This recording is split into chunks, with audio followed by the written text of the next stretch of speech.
now. We go to investigative journalist John Rappaport for the next 10, 15, 20 minutes. Then we'll take your phone calls on all this and more, on Ebola, on the borders, all of it. 800-259-9231. 800-259-9231. First-time callers again, folks. John, we're going to break here in a few minutes. I appreciate you coming on short notice. Your article from NoMoreFakeNews.com is up on Infowars.com. Is it Ebola or is it psychological warfare?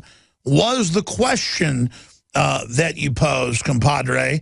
And so I wanted to get your take. Give us your preface first. We'll come back and detail it. Okay, Alex. Basically, we got about 800 cases, 500 confirmed deaths, supposedly from Ebola.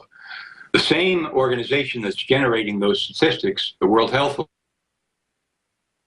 Organization, will tell you that every year in the world, between 3 and 5 million people die from regular seasonal flu. Cases of regular seasonal flu, and between 250,000 and 500,000 deaths every year from regular old ordinary flu. That's not one time, that's every single year. Do they call that an epidemic, a pandemic, an outbreak, anything? No, they don't call it anything. The press doesn't say anything. Nothing happens. And yet, when they're reporting 800 cases, 500 deaths, all of a sudden it's going to destroy the whole world. Is it a psychological operation? You bet. Well, I tend to agree with you, but usually they hype it up when there's 10 deaths, 500 deaths, 800 cases. They're now saying there could be as many as 30,000 people that have been exposed or infected. That's in British papers, but I agree. Overall, it has a PSYOP look to it. Celebrate the spirit of freedom and liberty upon which our nation was founded at InfoWarsShop.com. Molon Lave is ancient Greek for come and take it. This popular design combines both classic Greek Spartan imagery with modern M16 assault rifles. Now available in women's tees and proudly made in the USA. And now you can protect yourself from corrupt cops with the InfoWars dash cam. It's your car's black box that records all that the driver sees and hears. And introducing the Block It Pocket. It renders your phone undetectable while protecting your private data and your health. Or take back your privacy and protect your personal information by getting your very own Detractor cell phone pouch. So get incredibly high-quality, freedom-based products and help fund the revolution at InfoWarsShop.com.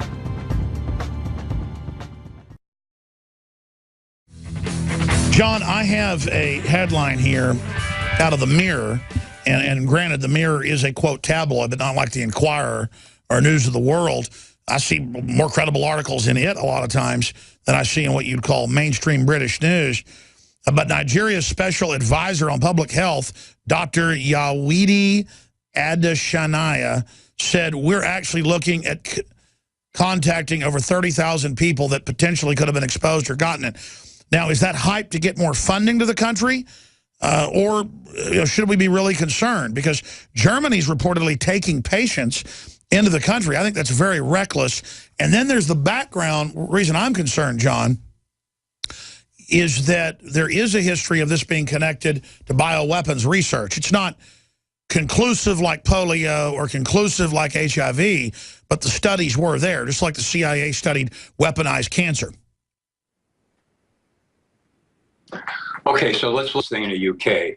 This is what it's really all about. The Cobra group, which is this elite sort of cabinet group, met because one guy that is claimed to have died from Ebola, named Patrick Sawyer, flew to a few airports, okay? So now they're saying, all of a sudden, well, he might have been in contact with people who were in contact with people, et cetera, up to 30,000. Now we have to actually try to track down 30,000 people and see what's happening with them. This is all fear-mongering, scare tactics, shut down the country, restrict travel, impose martial law, emergencies, all of this kind of thing. Because, as I said in the last segment, if you look at the World Health Organization stats on deaths from regular, ordinary flu every year in the world, it's between 250,000 2005. Contact all their contacts.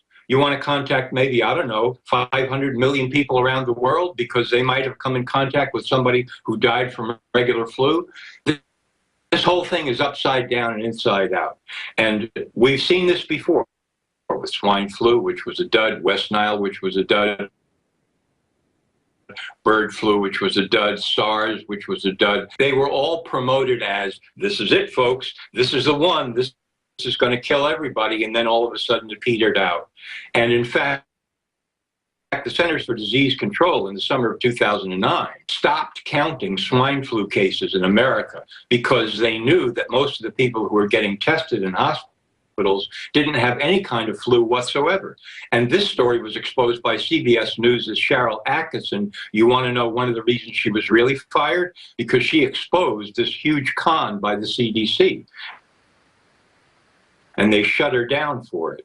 And the CDC went double down and say, we think there's probably 10 million cases of swine flu in America, which was completely insane, no basis in fact whatsoever.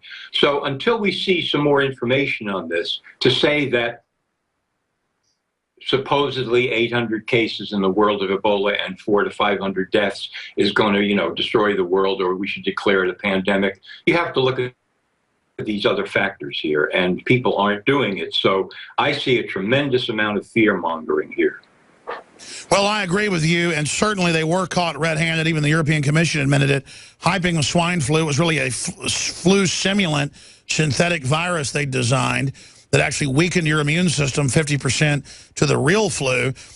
Even medical doctors admit 30,000 people don't die in the U.S. a year from flu. People that have kidney failure, organ failure, that are 85 years old or 2 years old, who have HIV, who are already compromised, then die in the hospital, and they just call it flu.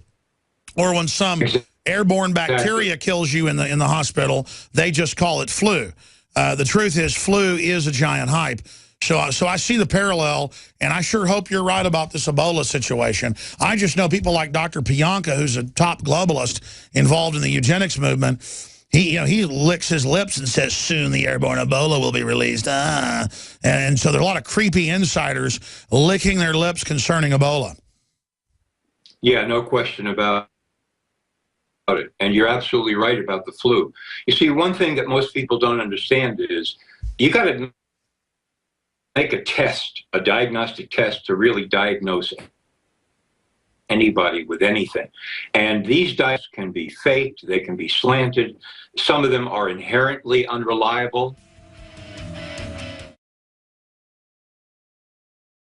This is Alex Jones for InfoWarsLife.com. The latest in preparedness is now here. An electrically stabilized colloidal silver solution that can be added to both your home cabinet and preparedness pack alike. Concentrated to 30 parts per million in what has been dubbed the survival silver solution. The new InfoWars Life Silver Bullet Colloidal Silver is the answer for you and your family. And it's entirely free of toxic artificial additives that are loaded into many products. The InfoWars Life Silver Bullet Silver is so powerful that it is concentrated into a 2-ounce bottle and is not recommended for extended continual use. This is not a low-grade formula. We are working with one of the top laboratory manufacturers in the United States to bring you the best form of colloidal silver using electrical processes within a base of deionized water for your preparedness storage or your home kitchen. Purchase your bottle of InfoWarsLife.com Silver Bullet Colloidal Silver today and find other amazing supplements at InfoWarsLife.com.